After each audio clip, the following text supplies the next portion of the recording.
Hello जी, नमस्कार दोस्तों। उम्मीद करते हैं आप लोग बहुत अच्छे होंगे। दोस्तों आज की क्लास में हिस्ट्री का आधुनिक भारत यानी मॉडर्न हिस्ट्री देखेंगे, जो बीपीएससी में या यानी भी किसी भी एग्जाम में सबसे ज़्यादा क्वेश्चन पूछे जाते हैं मॉडर्न हिस्ट्री से, है ना। तो चलिए उसके बाद देखते हैं। ये आपको जो है ना, ये उत्तरकालीन मुगल सम्राट, ये उत्तरकालीन मुगल सम्राट से लिया गया है। और उसी उत्तरकालीन मुगल सम्राट के समय क्या क्या हुआ था, सबसे इम्पोर्टेंट पॉइंट जो है ना इसमें टच किया गया है, ठीक है ना। ताकि किसी भी एग्ज़ाम आप बीपीएससी हो गया या यूपीएससी हो गया या सीजीएल या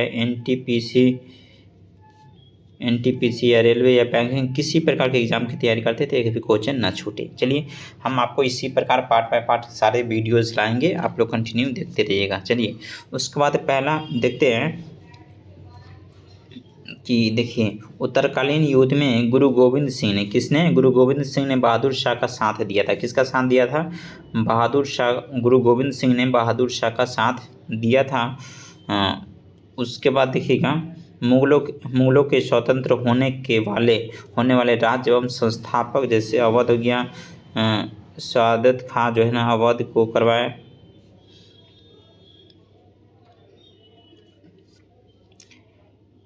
उसके बाद देखिएगा हैदराबाद हो गया, चीन की किलिच खा या निजाम उल्क मुल्क आफत का जा हो गया। उसके बाद देखिएगा, चलिए उसके बाद 3 नंबर में देखिए रुहेलखंड, जो वीर दाऊद एवं अली मोहम्मद खां हैं। उसके बाद है चौथा है बंगाल को मुर्शिद कुली खां हो गया। 5वां हो गया कर्नाटक को साउदीतुल्ला खां हो गया। भरतपुर का हो गया चुरामन एवं बदन शाह हो गया। उसके बाद नोट में आप देखिएगा, नोट में आप देख सकते हैं कि मुगल सम्राट मोहम्मद शाह ने अपनी सादत खां को बुरहान उल्क मुल्क की उपाधि दी और सादत खां का असली नाम मोहम्मद अमीन था। क्या था? मोहम्मद अमीन था। उसके बाद बहादुर शाह का पूर्व नाम यानी पहले का नाम मुअज्जम था। मतलब बहादुर शाह का पहले का नाम क्या था? मुअज्जम था। बहादुर शाह को शाह ए खबर का उपनाम से भी जाना जाता है। और उसके बाद जहांगीर शाह ने शासन में लाल कुमारी नामक वेश्या को हस्तक्षेप करने के आदेश दे दिया था। मतलब जो है ना, बहादुर शाह ने अपने शासनकाल में लाल कुमारी नाम की एक वेश्या को रखते थे और वह हस्तक्षेप के लिए रखे हुए थे।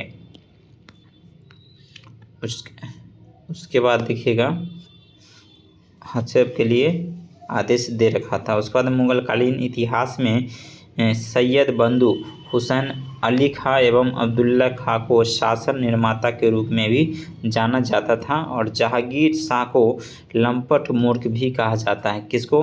जहांगीर शाह को लंपट मूर्ख भी कहा जाता है। उसके बाद हो गया फर्रुखसियार को मुगल वंश का घृणित कायर कहा जाता है। किसको? फर्रुखसियार को मुगल वंश का घृणित कायर कहा जाता है। उसके बाद अगर सुंदर युवतियों के प्रति अत्यधिक रुझाव के कारण मोहम्मद शाह देखिए मोहम्मद शाह को रंगीला बादशाह कहा जाता था। एक संगीतकार के रूप में मोहम्मद शाह ने अनेक ख्यातों की रचना की थी। क्यों इसको जो है ना ये रंगीला बादशाह क्यों कहा जाता था? क्योंकि वह सुंदर युवतियों के प्रति, सुंदर नारी के प्रति अत्यधिक रुझाव रखते थे और मोहम्मद शाह को इसीलिए रंगीला का बादशाह भी कहा जाता है।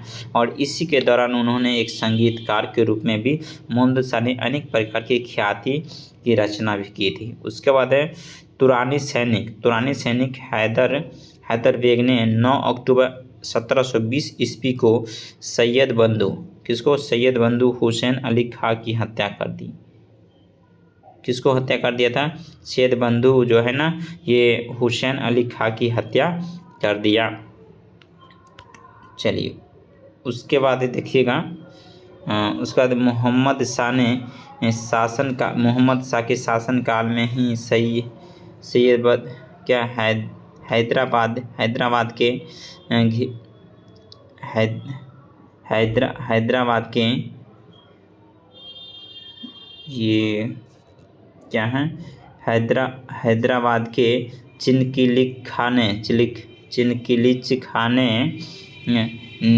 निज़ाम उल मुल्क की उपाधि धारण की और 1725 ईस्वी में स्वतंत्र राज्य की स्थापना किया था। कब क्या था?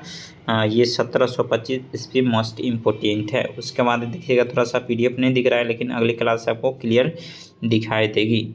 चलिए उसके बाद हैदराबाद की स्थापना तुरानियों ने एवं अवध की स्थापना ईरानियों ने, मतलब हैदराबाद की स्थापना कितने? तुरानी ने, और अवध की स्थापना ईरानी ने की थी। उसके बाद है, चलिए उसके बाद है ईरान यानी फारस के सम्राट नादिर शाह ने 1739 ईस्वी में दिल्ली पर आक्रमण किया। उस समय दिल्ली का शासनकाल मुगल मोहम्मद शाह था। दिल्ली का शासक कौन था? मोहम्मद शाह था। उसके बाद नादिर शाह को ईरान का नेपोलियन भी कहा जाता है। नादिर शाह को क्या कहा जाता है? ईरान का नेपोलियन भी कहा जाता है।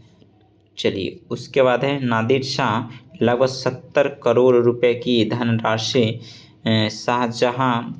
शाहजहां का बनवाया हुआ दफ्तर ताऊत जो है ना, ये तथा कोहिनूर हीरा लेकर फारस वापस लौटा।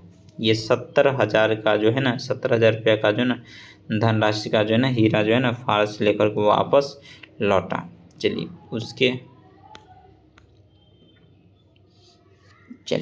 उसके बाद देखिएगा आप,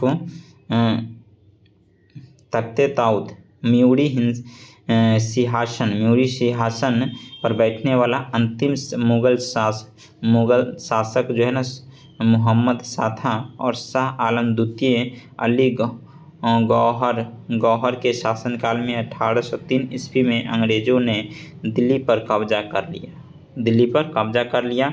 ये उत्तरकालीन मुगल सम्राट हो गया। जैसे देख सकते हैं, बहादुर शाह का जो शासन जो है ना 1707 से लेकर के 1712 तक चला था। उसका जहादार शाह का जो है 1712 से लेकर के 1713 ईस्वी तक चला था। उसके बाद है फ़रुख्सियार का 1713 से लेकर 1719 तक चला था। उसके बाद मोहम्मद शाह का जो है शासनकाल जो है 1719 से 1748 तक चला था। उसके बाद अहमद शाह का जो है 1748 से लेकर 1754 तक चला था। उसके बाद आलमगीर द्वितीय 1754 से लेकर 1759 तक चला था। उसके बाद शाह आलम द्वितीय का 1759 से लेकर 1806 ईस्वी तक चला था शासन। उसके बाद देखिएगा कि पानीपत का तृतीय युद्ध जो है 1761 ईस्वी में मराठा और अहमदाबाद की अब्दुल्ला के सैनिक के बीच हुआ था। इस युद्ध के मराठों का हार हुआ था। किसका हार हुआ था? मराठों का हार हुआ था। और बहादुर शाह जफर जो दिखेगा शासनकाल 1837 से लेकर 1857 तक रहा था। उसके बाद आप देखिएगा,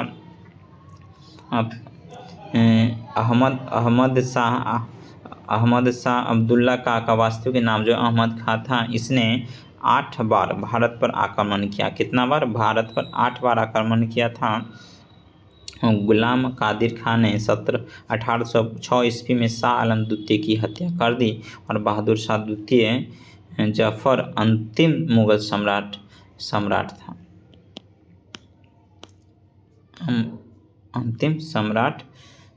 उसके बाद देखते हैं 1857 ईस्वी में क्रांति में भाग लेने के कारण अंग्रेज़ों द्वारा बहादुर शाह जफर को बंदी बना लिया गया और रंगून भेज दिया गया। कहाँ? रंगून भेज दिया गया। और लाल किला स्थित हीरा महल बहादुर शाह जफर ने बनवाया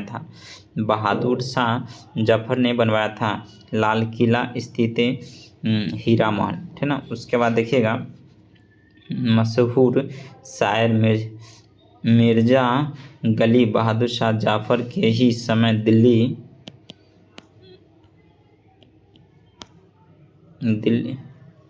दिल्ली में रहते थे। तो दोस्तों उम्मीद करते हैं कि आप लोग बहुत अच्छा से समझ में आ गया होगा। आपको अगर PDF अगर लेना है तो आपको टेलीग्राम चैनल पे आपको मिल जाएगा और इसी प्रकार से डेली आपको एक सेशन आएगा। सबसे पहले जो है ना देखते हैं मॉडर्न हिस्ट्री सबसे पहले आएगा। मॉडर्न हिस्ट्री का सबसे पहले होगा, उसके बाद अदर सब्जेक्ट का होगा और बाकी करेंट अफेयर जो है ना डेली बेसिस पर मॉर्निंग में आता है। तो आप देख सकते हैं करेंट अफेयर का, जो कि बहुत ही इम्पोर्टेंट होता है। बहुत कम समय में मुश्किल से 10 से 15 मिनट में ही जो है ना आपको 10 से 12 लगभग 10 से जो है ना 12 करेंट अफेयर का क्वेश्चन होता है। बहुत ही इंपॉर्टेंट है ना। बहुत अच्छे से एनालिसिस भी करा रहे हैं और साथ में आपको डेली क्लासेस होगी और कंटिन्यू आप लोग को ना क्लास ज्वाइन करना है। बाकी जय हिंद। आप लोग जो है ना वीडियो को लाइक और सब्सक्राइब चैनल को कर दीजिएगा। बाकी आप कंटिन्यू क्लास में बने रहिएगा और चलिए धन्यवाद।